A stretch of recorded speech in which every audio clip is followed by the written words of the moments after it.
আসসালামু আলাইকুম ভিউয়ার্স, আশা করি সবাই ভালো আছেন। আজকের ভিডিওতে বেসিক্যালি আমি আপনাদের সাথে শেয়ার করব যে এই মুহূর্তে আপনি কোন মার্কেট প্লেসে অ্যামাজন বিজনেস স্টার্ট করতে পারেন।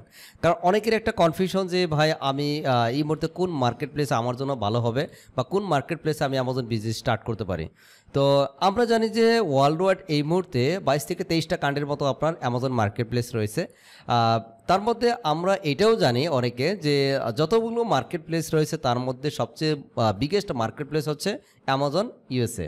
কারণ এইখানে হিউজ পরিমাণ কাস্টমার রয়েছে, এখানে অনেক প্রাইম মেম্বার রয়েছেন, প্লাস হচ্ছে অনেক সেলার রয়েছেন, এইখানে অনেক সেল হয়ে যেমন হয়ে থাকে, এখানে কিন্তু অনেক কম্পিটিশন রয়েছেন। কারণ এইখানে ইউএসএ মার্কেটটা হচ্ছে বিগেস্ট মার্কেট এই কারণে, কারণ এটা একটা মাদার মার্কেট। তো অ্যামাজন জার্নিটা শুরু হয় কিন্তু ইউএসএ মার্কেট দিয়েই।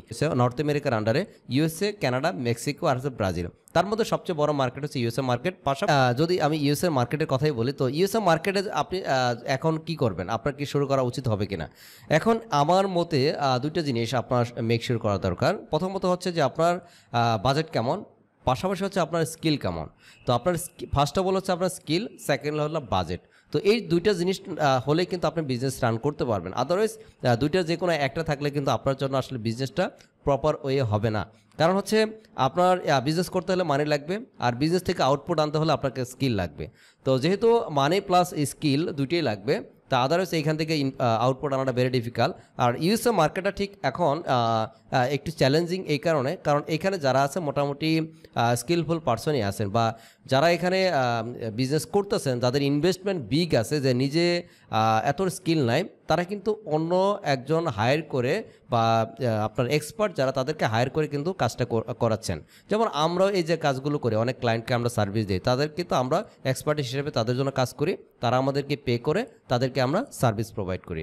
ঠিক এরকম এখন কথা হচ্ছে যে আপনি নিজেই যদি এখানে ইনভেস্টর, প্লাস হচ্ছে আপনি নিজেই আপনার এইখান থেকে বিজনেসটা করতে চাচ্ছেন, তার মানে সব কিছু কিন্তু আপনাকে নিজেই হ্যান্ডেল করতে হবে। আপনি যখন নিজে হ্যান্ডেল করতে যাবেন, তার মানে কি আপনার প্রপার স্কিল ছাড়া এইখান থেকে আউটপুট আনাটা ভেরি ডিফিকাল্ট। তো এই জন্য বলতেছি যে ইউএসএ মার্কেটের বাজেটের ব্যাপারটা যদি বলি, কারণ আপনার company creation plus trademark, brand registration, হাবিজাবি যা আছে এগুলো কমপ্লিট করে আপনার স্টোরটা সেট আপ করার জন্য উইদাউট প্রোডাক্ট আপনার মিনিমাম $14 থেকে $1500 মতো একটা খরচ হয়ে যাবে। তো পাশাপাশি হচ্ছে আপনি যদি এইখান থেকে আপনার প্রোডাক্ট পারচেস করেন, এখন কত ডলারের প্রোডাক্ট পারচেস করবেন, কত কোয়ান্টিটি প্রোডাক্ট পারচেস, তার উপর ডিপেন্ড করে বাজেটটা। তো আমি ধরে নিলাম মিনিমাম বাজেটটা হচ্ছে $2000 রাখতে হবে। তার মানে আপনার 2000 প্লাস হচ্ছে ধরেন 1500, তার মানে $3500 হয়ে গেল। এখন আপনাকে ব্যাকআপ হিসাবে এই প্রোডাক্ট যখন অ্যামাজন সেল করবেন, এখানে রিটার্ন আসার আগে আপনাকে আবার রিঅর্ডার করতে হবে প্রোডাক্টটি। যখন আপনি প্রোডাক্ট রিঅর্ডার করবেন, তার মানে অবশ্যই আপনার ইনভেস্টমেন্ট আপনার হাতে থাকতে হবে কিছু। হয়তো আপনি অ্যামাজন থেকে কিছু পে আউট পাইছেন, কিন্তু আপনার যে টাকা পাবেন এই টাকাতে আপনি রিঅর্ডার করার পর্যন্ত বসে থাকেন, আপনার স্টক কিন্তু আউট অফ স্টক হয়ে যাবে প্রোডাক্ট। তো আবার আউট অফ স্টক হয়ে গেলেও সমস্যা, আপনার অনেকটা গ্যাপ পড়ে যাবেন। আরও অনেক স্ট্র্যাটেজি আছে এখানে, যে আপনার এখানে লিস্টিংগুলো ফল করবে, তো আবার উঠতে সময় লাগবে। তো এই ধরনের আরও বেশ কিছু ব্যাপার আছে।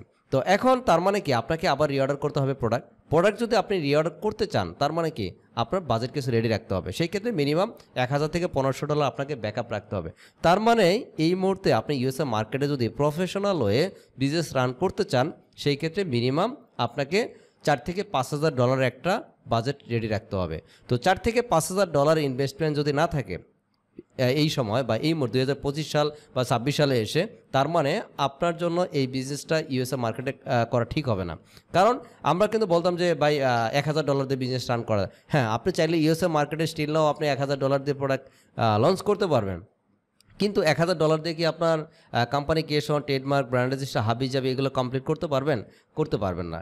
কারণ ইউএসএ মার্কেটে যারা সেল করেন এই মুহূর্তে, তারা প্রফেশনালি, হ্যাঁ, যারা নতুন সেলারও আসেন, আগে থেকে যারা আছেন তারা তো ব্র্যান্ড এক্সিস্ট করতেছেন, বাট নতুন সেলারও যারা এখানে ঢুকে, তারা কিন্তু প্রফেশনালি কাজটা করে তারপরে ঢুকে। প্রফেশনালি বলতে বোঝাচ্ছি যে আপনার স্টোরটাকে প্রফেশনাল ওয়ে অর্গানাইজড করে দেন তারা বিজনেস করতে আসে এখানে। তারা জানে যে এই মুহূর্তে এই নর্মাল ওয়েতে জেনারিকভাবে যদি আমি বিজনেস রান করি, তারা এখান থেকে আউটপুট আনতে পারবে না। তারা এটুকু জেনে তারপরে এখানে তারা বিজনেসে আসেন।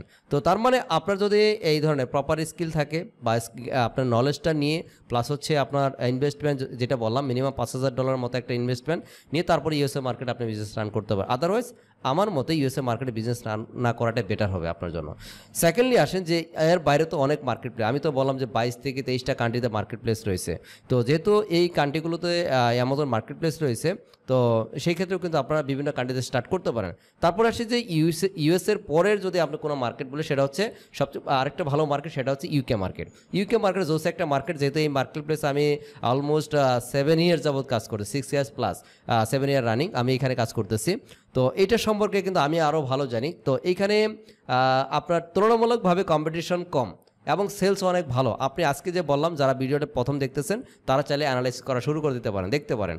সেকেন্ডলি, ইউরোপের ভিতরে যে মার্কেট প্লেসগুলো রয়েছে আরও, এগুলো তুলনামূলকভাবে এতটা ভালো না। সেটা জার্মান মার্কেটটা সেকেন্ডলি যেটা আছে, ওইখানে জার্মান মার্কেটে কিন্তু অনেক ভালো market. But Germany, France, Italy, এদিকে যে মার্কেট প্লেসগুলো রয়েছে, এখানে কমপ্লায়েন্সগত কিছু জটিলতা রয়েছে।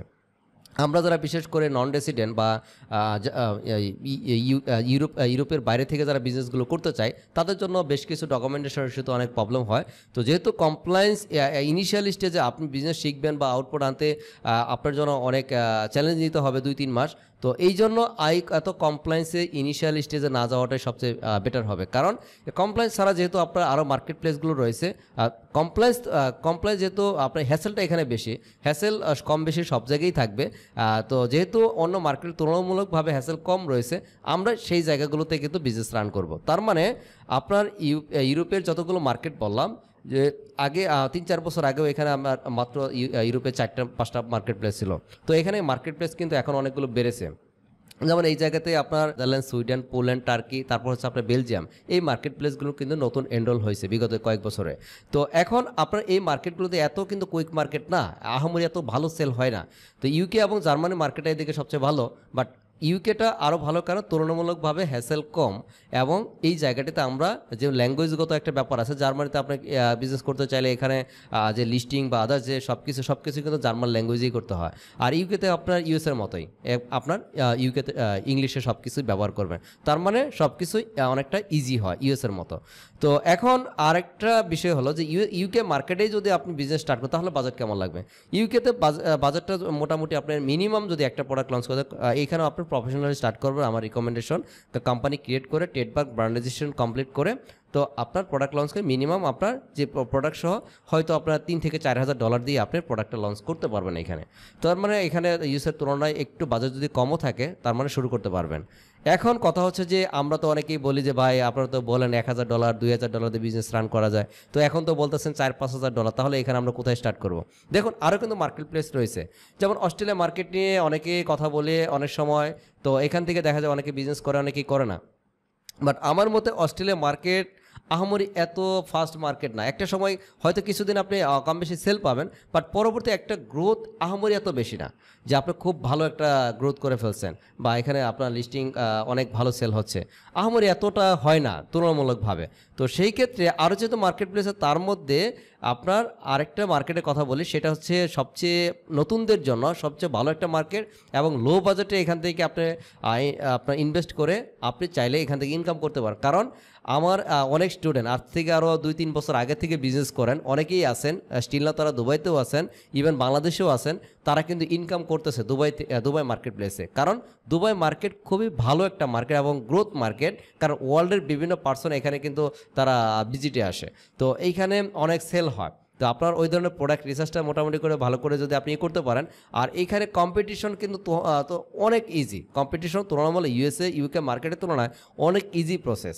তো আমি এখানে আমার অনেক স্টুডেন্ট তো সেল করতেছেন, পাশাপাশি 2-3 মাস আগে একজন আছেন, উনি বাংলাদেশে স্টার্ট করছেন, অল্প 50-100 কোয়ান্টিটিতে স্টার্ট করছিলেন একটি প্রোডাক্ট। তো সে জেনারিকভাবে স্টার্ট করছিলেন, বাট জেনারিকভাবে স্টার্ট করে সে কিন্তু কিছুদিন পরে মোটামুটি সেল ভালো পাইতেছিল, পেতে পেতে পরে দেখা যায় যে সে যখন মোটামুটি তার অর্ধেক কোয়ান্টিটি সেল করে, সে কিন্তু তখন বেস্ট সেলারে চলে আসছে। যতগুলো প্রোডাক্ট, যেমন এখানে আমি যে প্রোডাক্টগুলো দেখতেছি এই ক্যাটাগরির ভিতরে, মনে করেন যে প্রোডাক্টটা মনে করেন একটা যে ক্যাটাগরি বা সাব ক্যাটাগরি আন্ডারে যে লিস্টিং করছেন, তো ওই সাব ক্যাটাগরি বা ওই নিশের আন্ডারে সে ওই প্রোডাক্টটা বেস্ট সেলারে চলে আসছে। পরবর্তীতে আবার সেই বেস্ট সেলার থেকে ফল করছেন, কারণ হচ্ছে তার প্রোডাক্টটা কিন্তু আউট অফ স্টক হয়ে গেছে, কারণ রিঅর্ডার করছেন, বাট ওই প্রোডাক্টটা এখনও স্টিল নাও অ্যাভেলেবেল হয়নি। কারণ প্রোডাক্টটা যদি আপনার না থাকে একটা সময়, তখন কিন্তু আপনার ওই জায়গাটা ছেড়ে দিতে হবে, ওই জায়গাটাতে অন্যজন চলে যাবে। তো এই জন্য আপনার স্টক মেনটেন করাটা অনেক জরুরি, কারণ ইনিশিয়াল স্টেজে হয়তো ফার্স্ট শিপমেন্টের ক্ষেত্রে আপনার একটা জটিলতা হবে, বাট সেকেন্ড শিপমেন্ট থেকে বা থার্ড শিপমেন্ট থেকে আপনি কিন্তু এই জিনিসগুলো বুঝে ফেলবেন, তখন আর আপনার এই প্রবলেমগুলো হবে না স্টক কীভাবে রিস্টক মেনটেন করতে। তার মানে আপনি যদি এই মুহূর্তে দুবাই মার্কেট, আমার রিকমেন্ডেশন থাকবে যে আপনার যদি বাজেট একদম লো হয়ে থাকে এবং আপনি বিজনেসটা রান করতে চান এবং কিছু ইনকাম করতে চান, সেই ক্ষেত্রে আপনি নতুনদের জন্য আমি বলবো দুবাই মার্কেট বেস্ট। কারণ হচ্ছে দুবাই মার্কেট বেস্ট এই কারণে বলতেছি, বাজেট আপনার নাই তো কি করবেন, আপনি ইউএসএ মার্কেটে আপনার মিনিমাম $4,000 থেকে $5,000 লাগবে, আর দুবাই মার্কেটে আপনি চাইলে $1,000 দিয়ে বিজনেসটা রান করতে পারতেছেন, কিছু ইনকাম করতে পারছেন, বিজনেসটা শিখতে পারতেছেন। দেন আপনার যখন একটা বাজেট হবে, একটা বা স্কিল মোটামুটি ভালো, আপনার কনফিডেন্স পাবেন যে হ্যাঁ আমি রেডি, তো $4,000-5,000 নিয়ে আমি বিজনেস করতে চান ইউএসএ মার্কেট বা ইউকে মার্কেট। সেই ক্ষেত্রে আপনি চাইলে কিন্তু এই জায়গাতে লস করার একটা সম্ভাবনা নাই বলতেই চলে, কারণ আপনি একটা মোটামুটি এখন এক্সপার্ট পারসন এবং আপনার জানেন যে কীভাবে কাজ করতে হয়। তখন আপনি যত বড় মার্কেট প্লেসে কাজ করেন না কেন, তখন কিন্তু আপনি ইজিয়েস্ট ওয়ে কিন্তু আপনি চাইলে এখান থেকে আউটপুট আনতে পারবেন। এখন কথা হচ্ছে সবাইকে আমরা চাইলে দুবাই মার্কেট স্টার্ট করব না। এখন আপনার যারা বাজেট আছে, যেমন $4,000 থেকে $5,000 মতো ইনভেস্ট করার মতো অ্যাবিলিটি আছে, তো এই প্রফেশনালি কাজটা করতে পারবেন। আপনি যদি 3 থেকে 4টা মাস সময় দিতে পারেন প্রপারলি তো শেখার পিছনে, তাহলে দেখবেন যে আপনি 3 থেকে 4 মাস, পাশাপাশি 6 মাসের মধ্যে আপনি মোটামুটি একটা ভালো একটা পর্যায়ে চলে যেতে পারবেন। এখন আপনার যদি মনে করেন যে 3 থেকে 6 মাসের মতো একটা ধৈর্য না থাকে, শেখার অ্যাবিলিটি আপনার মন মানসিকতা না থাকে, এই ধরনের মাইন্ডসেট না থাকে, তাহলে সেই ক্ষেত্রে আপনার এই বিজনেসে তো বেশি আউটপুট আনতে পারবেন না। কারণ এই জায়গাটাতে আমি এটাও রিকমেন্ড করবো যে আপনার যদি এই ধরনের মন মানসিকতা থাকে যে না আমি বিজনেসে আসলাম তো হয়তো অনেক ইনকাম হয় এই জন্য আসছি, কিন্তু এই ধরনের চিন্তা ভাবনা যদি মনে করেন যে না রাতারাতি এখান থেকে কোটিপতি হওয়া যায়, এই ধরনের মন মানসিকতা থাকলে আপনার জন্য এই বিজনেসটা, কারণ হচ্ছে নট অনলি অ্যামাজন বিজনেস, আপনি যে কোনো বিজনেসই করেন না কেন আপনাকে চ্যালেঞ্জ কিন্তু নিতে হবে, অনলাইন বলেন আর অফলাইন বলেন, আপনাকে মিনিমাম একটা সময় দিতে হবে। মিনিমাম 4 to 6 মান্থ যদি আপনার বিজনেসের সময় না দেন, আউটপুট আনাটা ভেরি ডিফিকাল্ট। তো যারা চিন্তা করতেছেন ভাই রাতারাতি রেজাল্ট আসে, তাদের জন্য আসলে এই বিজনেস না। আর যারা চিন্তা করতেছেন না আমি আমার বিজনেস বা জব বা আদার্স কিছু করার পরে পাশাপাশি আমি এখানে 2-3 ঘন্টা সময় দিয়ে আমি কিছু এক্সট্রা মানি জেনারেট করতে চাই এবং কি 3 থেকে 6 মাসের একটা প্ল্যান নিয়ে আসতে চাই, তাদের জন্য ইটস ওকে, আমি ওয়েলকাম জানাই। তারা চাইলে প্রপারলি বিজনেসটা করতে পারেন এবং এইখান থেকে চাইলে ইনকাম করতে পারেন। ঠিক আছে, সবাই ভালো থাকবেন, নেক্সট ভিডিওতে দেখা হবে। আসসালামু আলাইকুম।